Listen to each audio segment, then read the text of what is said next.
Hello, everybody, and welcome into a Monday edition of Gold and Blue Now. I'm Chip Fontanazza. West Virginia continues its football practices this spring. They just completed practice number 4 on Sunday, and afterwards, head coach Dana Holgorsen had this to say about the team's progress so far this spring. Got out there and did a lot more things from a physical nature, so that was good to see.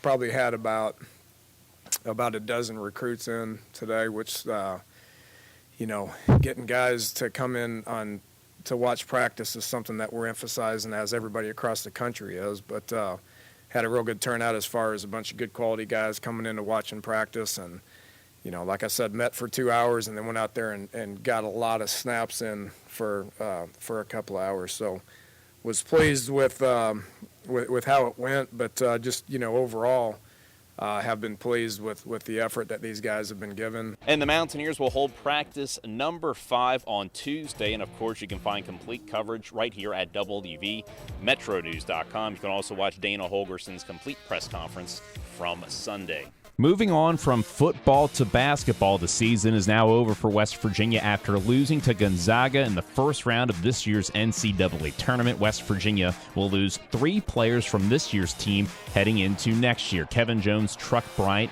and Tanya McCune.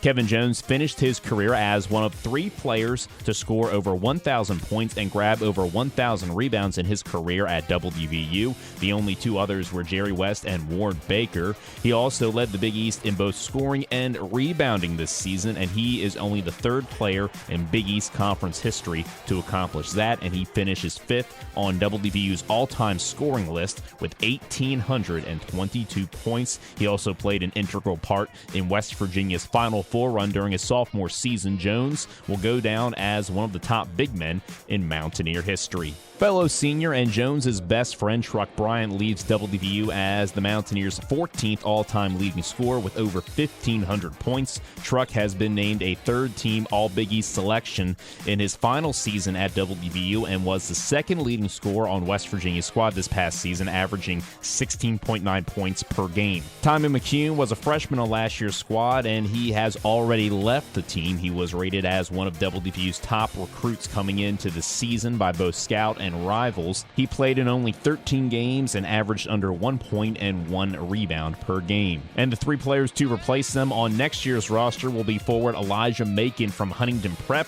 The native of Columbus, Ohio, is ranked as one of the top forwards in the nation by Scout, Rivals, and ESPN. Also joining the team will be shooting guards Terry Henderson from Noose Baptist Christian School in Raleigh, North Carolina, and Aaron Harris from Lawrence North High School in Indianapolis, Indiana. The West Virginia women's basketball team will try and keep its season alive today when it takes on the Stanford Cardinal, the top seed in its region. The game will tip off at 7:15. Stanford is 32-1 on the season and 18-0 in the Pac-12. The game will be on many of these Metro News affiliates. And during the entire off-season, we will keep you updated on how the basketball team is doing and any recruiting news related to the Mountaineers. Well, that is going to do it for this edition of Gold and Blue Now. From outside of Milan Puskar Stadium, I'm Chip Fontanazza.